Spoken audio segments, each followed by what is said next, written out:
120 question में वो कहता है कि Percy bill beam is a book wholesaler. ठीक है जी, किताबें बेचता है जी वो। On each sale a commission of 4% is payable to selling agent. जो जो चीज़ सेल होती है उसके ऊपर, जो भी किताब वो बेचता है उसके ऊपर वो 4% कमीशन देता है अपने एजेंट को, ठीक है, सेलिंग एजेंट को। The following information is available in respect of total inventories of 3 of his most popular titles at his financial year and. साल के आखिर में 3 जो बड़े टाइटल्स हैं किताबों के, वो उसके गोदाम में बचे पड़े हैं, इन्वेंट्री बची पड़ी है। कौन कौन सी? हेनरी शेक्सपियर, शेक्सपियर की किताबें जो हैं वो किताब बची पड़ी है जो उसको पड़ी थी 2280 की, 2280 की, और अगर वो बेचता है तो सेलिंग प्राइस है 2900, तो ये एस्टिमेटेड सेलिंग प्राइस है। जेन आर्मस्ट्रॉन्ग की 4080 की लागत की किताब उसको पड़ी थी, अगर बेचता है तो 4000 की बिकेगी। पिलग्रिम पेनफुल प्रोग्रेस जॉन बुनियन की 1280 की लागत की उसको पड़ी है किताब, और अगर वो बेचता है तो 1300 की बिकेगी। ठीक है, एस्टिमेटेड सेलिंग प्राइस है। What is the total value of these inventory in pursed statement of financial position. पूछ ये रहा है कि आप बताएं कि बैलेंस शीट में ये जो क्लोजिंग इन्वेंट्री है ये कितनी अमाउंट से रिफ्लेक्ट होगी। अगर आपको याद हो तो हमने इस बारे में डिटेल में पढ़ा हुआ है कि क्लोजिंग इन्वेंट्री हमेशा cost versus NRV which ever is lower उसके ऊपर रिफ्लेक्ट होगी। तो ये देखें, ये कॉस्ट है आपके पास और ये आपकी एनआरवी है, ऐसे ही है। अच्छा, एनआरवी का फार्मूला क्या है मैं यहाँ ऊपर लिख देता हूँ, estimated selling price minus cost to sell, ऐसे ही है जी, कॉस्ट टू सेल, ये एनआरबी का फार्मूला है। अच्छा जी, पहले जो उसके पास बची पड़ी है किताब वो है शेक्सपियर की, शेक्सपियर। अच्छा, उसकी कॉस्ट है वो है 2280, और अगर उसकी एनआरबी निकाली जाए तो सेलिंग प्राइस है 2900, और उस 2900 का 4% अगर आप लें, 2900 इंटू 4% वो बनता है 116। तो एनआरवी कितना आती है? एनआरवी आती है 2784। ठीक है, ये हमने निकाल ली। चूँकि 4% कमीशन देगा ना, कॉस्ट टू सेल भी तो एनआरवी में शामिल होती है निकालने के लिए। अच्छा, अगला जो उसके पास आर्टिकल पड़ा हुआ है वो है जेन आर्मस्ट्रॉन्ग का, जेन आर्मस्ट्रॉन्ग। अच्छा, उसकी कॉस्ट आई थी 4080, और इसमें से अगर आप एनआरवी निकालें तो बिकेगी 4000 की, और 4000 का 4% लें अगर आप कमीशन, 160 वो पे करेगा कमीशन, तो 4000 माइनस 160, तो ये आई है 3840। अच्छा जी, अगली जो किताब उसके पास पड़ी हुई है जॉन बुनियन की, पिलग्रिम पेनफुल प्रोग्रेस, तो ये आ गया जॉन बुनियन। कॉस्ट आई थी 1280, एनआरवी निकालनी है तो 1300 में से 4% अगर आप माइनस कर दें 1300 का तो ये बनता है 52। अच्छा जी, 1300 माइनस 52 ये आ गया है 1248, इज़न्ट इट। अच्छा, अब फार्मूला क्या है? फार्मूला ये है कि जो भी इनसे लोअर होगी उसके ऊपर इन्वेंट्री रिकॉर्ड होगी। अगर आप देखें 2280 कम है या 2784 कम है, ये कम है ना। अच्छा, शेक्सपियर की इन्वेंट्री कॉस्ट पे लिखी जाएगी। जेन आर्मस्ट्रॉन्ग की 4080 कम है या 3840 कम है, 3840 कम है, इसके ऊपर लिखी जाएगी। बुनियन की 1280 कम है या 1248 कम है, 1248 कम है तो इसके ऊपर लिखी जाएगी। अच्छा, तो फिर 2280 शेक्सपियर की लिखी जाएगी, जेन आर्म की 3840 के ऊपर लिखी जाएगी, और 1248 के ऊपर लिखी जाएगी किसकी? जॉन बुनियन की। अगर हम इनको ऐड करें 3840 2280 1248, तो ये अमाउंट बनती है 7368। तो टोटल इन्वेंट्री उसकी 7368 के ऊपर लिखी जाएगी, तो A is the right answer. ठीक हो गया। 121 में वो कहता है an organisation's inventory at 1 July is 15 unit at a cost of $3 per unit. ठीक हो गया जी। The following subsequent movements occur. बाद में कुछ इवेंट्स हुए हैं, वो क्या हुए हैं? 3 जुलाई को 5 यूनिट सोल्ड एट $3.30 ईच। 3 जुलाई को 5 यूनिट बेच दिए गए हैं 3.30 के, okay. At 8 July 10 units bought at 3.50 each. इतने यूनिट्स खरीदे गए हैं 8 जुलाई को। 12 जुलाई को 8 यूनिट सोल्ड फॉर $4 ईच, ठीक है, खरीदे भी गए हैं, बेचे भी गए हैं। At what valuation will closing inventory be included in financial statement using FIFO method, ठीक है जी। FIFO मेथड दिया हुआ है और आपको पूछा ये जा रहा है कि आप बताएं क्लोजिंग इन्वेंट्री निकाल लेते हैं क्लोजिंग इन्वेंट्री। ये आपके पास आगे जी यूनिट्स, अच्छा इसको थोड़ा सा मैं आगे करके लिख लेता हूँ ताकि स्पेस बच जाए। यूनिट्स, ये आ गई आपके पास प्राइस, और ये आपके पास आ गई टोटल अमाउंट, ठीक हो गया जी, ओके जी। मेथड कौन सा है? FIFO है। सबसे पहले हम ओपनिंग बैलेंस लेके आएंगे। ओपनिंग बैलेंस 15 यूनिट्स आपके पास बचे पड़े थे $3 के, तो 15 इंटू 3 मस्ट बी 45, ओके जी 45। अच्छा, 3 जुलाई को आपने यूनिट्स बेचे हैं, कितने यूनिट्स बेचे हैं? सोल्ड 5 यूनिट्स, ठीक है, 5 यूनिट्स बिक के। FIFO है तो प्राइस वही निकलेगी FIFO वाली, 5 3 15। तो पीछे आपके पास यूनिट जो बचे पड़े हैं वो हैं 10 यूनिट्स 330, मेक सेंस? अच्छा जी, अब आपने मज़ीद यूनिट्स ख़रीदे हैं 8 जुलाई को। 8 जुलाई you have purchased further units of how much? 10 units, and you have purchased 10 units for how much? 3.50. तो 10 into 3.50 is $35। अच्छा, फिर 12 जुलाई को आपने 8 यूनिट बेच दिए हैं। It's 12 July, you have sold 8 units. अच्छा, ये जो 10 आपके पास ऑलरेडी पड़े हुए थे, इसमें से 8 निकलेंगे ना, ये लें जी 8 निकल गए, 3 8 3 24 या, अच्छा जी। अब अगर लेयर्स किया जाए, ये देखें ना, ये यहाँ से 24 गया, तो 10 में से 8 गए तो पहले कितना आया? 2 आया, 2 3 6, या फिर ये बचे पड़े हैं पूरे के पूरे 10 3.50 एंड 35। अगर मैं टोटल करूं तो ये कितना बनता है? ये बनता है 35 प्लस 6 इज़ $41 की इन्वेंट्री बची पड़ी है, और इन्वेंट्री में कुल यूनिट्स कितने बचे पड़े हैं? 12 यूनिट्स बचे पड़े हैं। तो आपका D is the right answer. 122 में Nigel has closing inventory which cost 38,750। इतने की इन्वेंट्री उसके मुताबिक बची पड़ी है। This include some damaged item which cost 3,660। कुछ आइटम इस इन्वेंट्री के अंदर जो हैं वो डैमेज हो चुके हैं, जिनकी कॉस्ट हमें आई थी 3,660। It will cost Nigel 450 to repair these. $450 खर्च होंगे नाइजल के उस इन्वेंट्री को ठीक करने के लिए। Then he will be able to sell for $1,500। फिर वो इस इन्वेंट्री को $1,500 बेचने के काबिल हो जाएगा। What is the correct value of closing inventory? पूछ रहा है कि आप बताएं तो करेक्ट वैल्यू क्या होगी क्लोजिंग इन्वेंट्री की। अच्छा जी, क्लोजिंग इन्वेंट्री है आपके पास $38,700 की। This is your closing inventory, और इसमें कुछ इन्वेंट्री शामिल है जो डैमेज हो चुकी है, जिसकी कॉस्ट आपको आई थी कितनी? 3,660।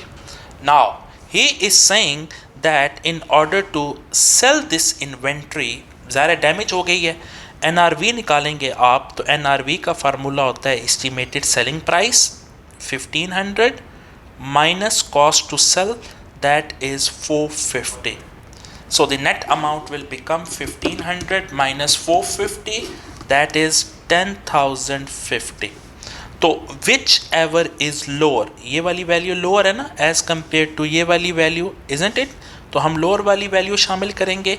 इस इन्वेंट्री में ये कॉस्ट शामिल है, इसको निकाल के बाहर फेंक के, तो क्या करेंगे आप, 38,750 में से 3660 वाली कॉस्ट को माइनस करके 1050 वाली NRV को शामिल करेंगे, चूँकि NRV कम है।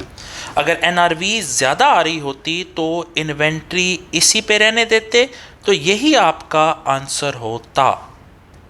ओके, अब NRV चूँकि कम आ रही है, हमें पता है इन्वेंट्री को NRV के ऊपर कम के ऊपर लिखना है, तो वो माइनस करके 1050 ऐड किया तो 36140, लेट मी करेक्ट इट, या this is $36,140, 36,140, B is the right answer. In the next question, he is asking which method of inventory valuation is used when issues are assumed to be taken from inventory in order in which they were received. पूछ रहा है कि आप बताएं कि जिस order से inventory receive हुई उसी ऑर्डर से इन्वेंट्री को बेचा जाए, ये कौन सा मेथड है। आपको पता है कि जो चीज़ आएगी पहले उसको उसी ऑर्डर में पहले निकाला जाएगा, तो वो FIFO है। 124 when she prepared her draft account, जब उसने अपने ड्राफ्ट अकाउंट का मतलब है कि फाइनल अकाउंट बना तो रही है लेकिन रफ फॉर्म में, ड्राफ्ट का मतलब रफ है। Wilma included her closing inventory at a value of 21,870, इतने की क्लोजिंग इन्वेंट्री उसने शामिल की। शी हैज़ फाउंड, उसको पता चला, some item value 2,150 had not been included in the calculation. उसको पता चला कि कुछ आइटम जो कि $2150 के थे वो ऐड करना क्लोजिंग इन्वेंट्री के अंदर भूल गई। अच्छा जी, what will net profit and net asset be affected when the inventory value is corrected. पूछ रहा है कि जब इस गलती को ठीक किया जाएगा तो आप बताएं कि क्या फ़र्क पड़ेगा प्रॉफिट के ऊपर और नेट एसेट के ऊपर। देखें जी, सबसे पहले तो हम ये जायज़ा लेते हैं कि जब गलती हुई होगी तो फ़र्क क्या आया होगा, उस गलती को ठीक करेंगे तो फ़र्क क्या हो जाएगा। देखें जी, बड़ी सिंपल सी बात है, ये है आपकी क्लोजिंग इन्वेंट्री। क्लोजिंग इन्वेंट्री अगर आपने रिकॉर्ड नहीं की तो क्लोजिंग इन्वेंट्री अंडरस्टेट होगी, और आपको पता है क्लोजिंग इन्वेंट्री कम तो ऑटोमेटिकली प्रॉफिट भी कम हो जाता है। तो पहली गलती तो ये हुई, क्लोजिंग इन्वेंट्री कम हो गई तो प्रॉफिट भी कम हो गया। अच्छा, अब नेट एसेट्स क्या होते हैं, आपको FA1 में पढ़ाया था कि नेट एसेट्स होते हैं, एसेट में से लाइबिलिटीज़ माइनस करते हैं तो पीछे कैपिटल बचता है ना, इसको आप नेट एसेट्स बोलते हैं, ये इसको आप बोलते हैं नेट एसेट्स। देखें, जब आपने क्लोजिंग इन्वेंट्री कम रिकॉर्ड की तो क्लोजिंग इन्वेंट्री आपके एसेट्स भी तो बनते हैं, एसेट्स भी कम हो गए आपके, ऐसे ही है ना, 2150 से एसेट भी कम हो गए। जब एसेट भी कम हो गए तो क्या हुआ, नेट एसेट्स भी कम हो गए। ये गलती हुई होगी जब आपने ये ओमिशन कर दी, इग्नोरेंस कर दी। अब जब आप ठीक करेंगे तो क्या होगा, जब आप ठीक करेंगे तो इसके ऑपोजिट हो जाएगा कि आपका प्रॉफिट भी बढ़ जाएगा 2150 से और आपके नेट एसेट्स भी बढ़ जाएंगे 2150 से। ऐसे ही ना जनाब, तो D is the right answer. Next question हमारे पास है question number 125। Colin made a mistake, गलती होगी जी कोलन से कैलकुलेशन करते हुए which resulted in the value of closing inventory at 30 April being overstated by 900। मस्ती ये होगी बेचारे से कि गलती से उसने क्लोजिंग इन्वेंट्री जो है वो ज़्यादा रिकॉर्ड कर दी है 30 अप्रैल 2004 को $900 से। अच्छा जी, the value was calculated correctly by 30 April 20x5। कहता है कि 30 अप्रैल 2005 में क्लोजिंग इन्वेंट्री को उसने ठीक कर दिया, कम कर दिया होगा। What is the effect of error on the profit reported in colon accounts for each of 2 years? पूछ रहा है कि आप बताएं कि उसके प्रॉफिट के ऊपर क्या इफ़ेक्ट आया होगा 2 सालों के लिए। देखें जी, बड़ी सिंपल सी बात है, वही जो आपके साथ मैं गुजारिश कर रहा हूँ कि क्लोजिंग इन्वेंट्री, अगर आप, ये क्लोजिंग इन्वेंट्री है ना, अगर आप ज़्यादा रिकॉर्ड करते हैं तो इसका डायरेक्ट इफेक्ट आता है प्रॉफिट के ऊपर, प्रॉफिट ज़्यादा हो गया होगा। इसका मतलब है पहले साल उसने क्लोजिंग इन्वेंट्री 900 से ज़्यादा रिकॉर्ड की, 900 से प्रॉफिट बढ़ गया। अगले साल उसने क्लोजिंग इन्वेंट्री को ठीक किया, क्लोजिंग इन्वेंट्री 900 से कम रिकॉर्ड कर दी ना। जब क्लोजिंग इन्वेंट्री 900 से कम रिकॉर्ड की तो आपका प्रॉफिट भी तो 900 से कम हो गया होगा। इसका मतलब है कि आंसर आपका बी है। ठीक है जनाब। या फिर इसका दूसरा इम्पैक्ट ये है कि क्लोजिंग इन्वेंट्री 2004 में, ये देखें ना 2004 में आपने ज़्यादा रिकॉर्ड की। अब ये जो क्लोजिंग इन्वेंट्री 2004 में आपने ज़्यादा रिकॉर्ड की तो 2005 में ये क्लोजिंग इन्वेंट्री आपकी ओपनिंग बनी। ओपनिंग इन्वेंट्री ज़्यादा रिकॉर्ड की हुई है।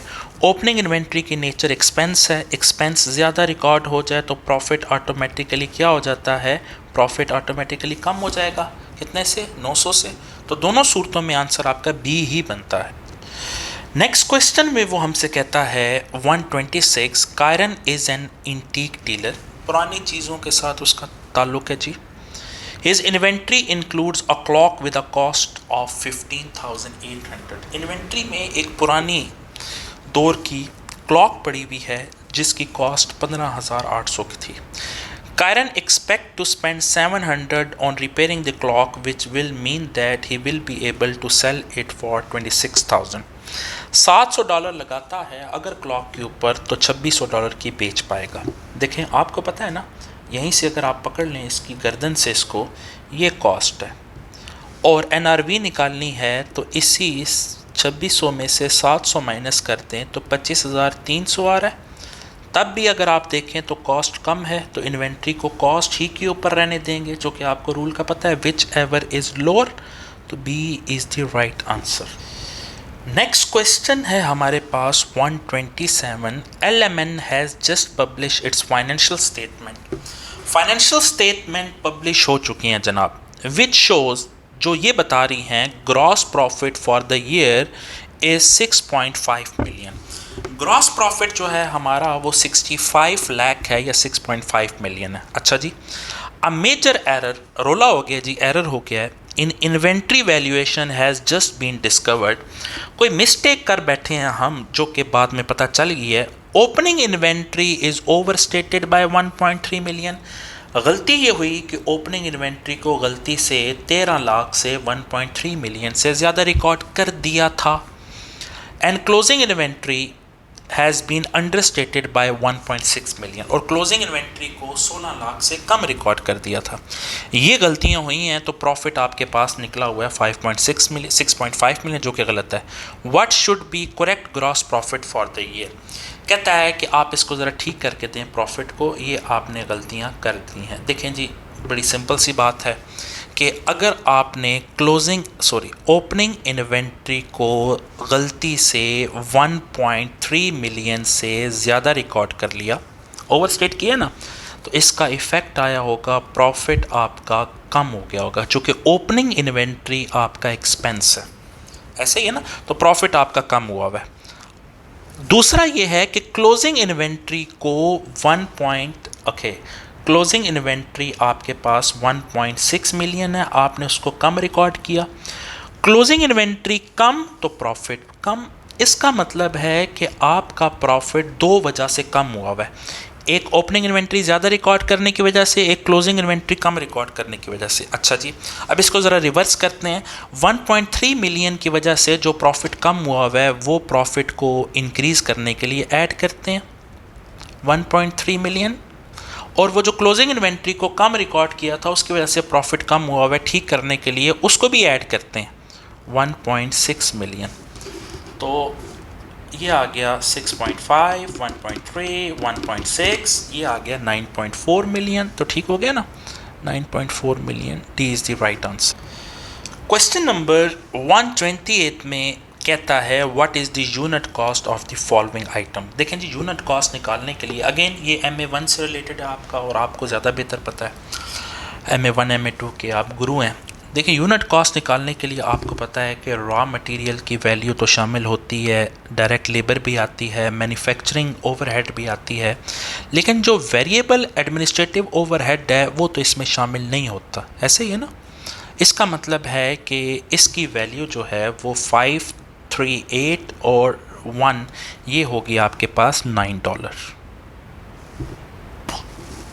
नेक्स्ट क्वेश्चन में वो कहता है Daniel made an error when calculated the value of closing inventory. Daniel बेचारे से गलती हो गई है, जब क्लोजिंग इन्वेंट्री कैलकुलेट कर रहा था तो कोई पंगा कर बैठा है। क्या? Inventory is over valued, closing inventory को ओवरस्टेट कर दिया है। अच्छा जी, दोबारा यहाँ पर मैं रिपीट कर रहा हूँ ये बात again and again again and again, ताकि आपको याद हो जाए। क्लोजिंग इन्वेंट्री जब भी ज़्यादा रिकॉर्ड करते हैं तो इसका डायरेक्ट इम्पैक्ट प्रॉफिट के ऊपर आता है, प्रॉफिट भी ज़्यादा रिकॉर्ड हो गया होगा, ठीक है ना।